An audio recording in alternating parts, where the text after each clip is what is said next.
let me say something, Trevor. First of all, let everybody take responsibility for the state of the people. The Ukrainians agree, and the Russians agree that they have played a part in making, global supplies, problems and the skyrocketing prices of fuel. But also, when will you take responsibility for your own actions that have resulted in the pain of Kenyans? You took a vote, there was no Ukrainian there. There was no Russian to force your hand to vote for the finance bill that imposed an extra 8% on fuel. That 8% alone, Osoro, is responsible for up to 14 to 16 shillings on a liter of fuel. Take some responsibility. The Ukrainians are not the ones who brought the housing levy. It is not Hamas that told us that we need to impose these new levies here. They are not the ones who are bringing these new charges that you're imposing on Kenya. Take some responsibility. That is the sort of honesty that we want. And when William Ruto was speaking to Parliament, he says that as leaders we must listen to the people and do what they want us to do. He is lying because he knows what the people of Kenya have said. We have spoken more than enough times. All sorts of organizations, individuals have said that in the current economic circumstances, please don't impose more taxation on Kenyans. He has refused to listen. Then he stands up in Parliament and says this is the responsibility of Kenyans. Number two, this question of saying we have to pay our debt at all costs.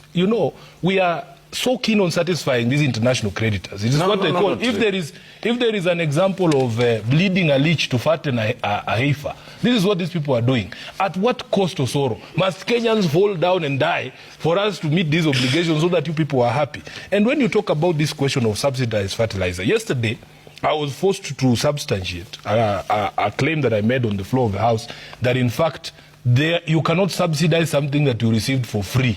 No. You can't reduce the price of something you got for free. What I want people to understand is that this so-called subsidized fertilizer, the Russian government confirmed that it gave us a consignment of fertilizer for free. When did you ever see the agriculture CS distributing free fertilizer, saying this is a free fertilizer we have gotten, get it for free? It is not there. They actually sold that fertilizer to farmers and they claim it is subsidized fertilizer. Now, what Ekuru Okot, yes, I did bring a document and the speaker says he's going to look at it and see if it is authentic. But the truth of the matter is you can't subsidize something you receive for free. Now, Osoro, this maize crop, I am also a farmer. I used to be a farmer in Western Kenya. How long does a crop of maize take to mature from the time you put a seed on the ground? When did you? Now, just a minute. This free fertilizer, you received it in the first 3 months, the first quarter of your administration. Maize does not take that long to grow. Up to today, if you're telling us that maize crop is still in the farms, is that what you're telling us? So why are the prices not coming down? Why are the prices not coming down? And the rains have come more than, I can count more than 3 harvests. I think we need to be very honest. Let me finish. Because, Osoro, you must understand that you people do not have any idea about what you're doing. And the sooner you accept to be helped, the better for the nation. Because the nation, I am telling you, the problem with you is that because of that cocoon, that yellow cocoon that you are in, you think there is no talent in this country. There is talent in this country, but you have chosen to have mediocre, incompetent people in places of power that they can't do anything about it.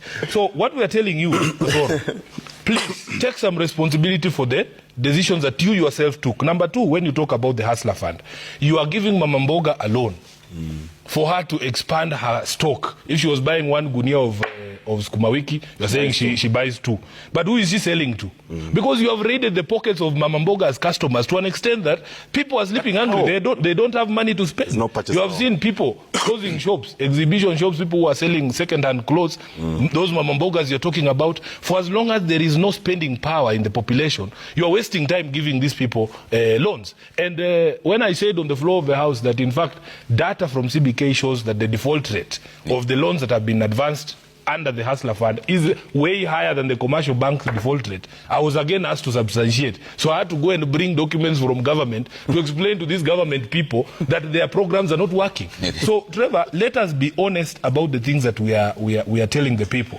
Now, lastly, you were reported, Osoro, as members of Parliament of Kenya Kwanza, having gone to State House to tell the president that the ground is bad, that things are becoming impossible for you on the ground.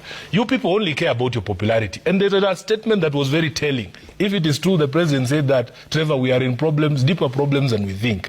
the president was reported as having told his members of parliament that you don't have to be popular all the time. So the plan appears to be to squeeze Kenyans as much as possible until year 4. And then at year 4, you start saying, oh, now we are going, we are coming, you can have your subsidy if you want, you can have this, you can have that. I am telling you, Osoro, we will make sure that Kenyans do not forget the pain that you've inflicted on them. Okay. And the consequences of electing incompetent people who cannot admit that are unable to run a country. That is what you have done.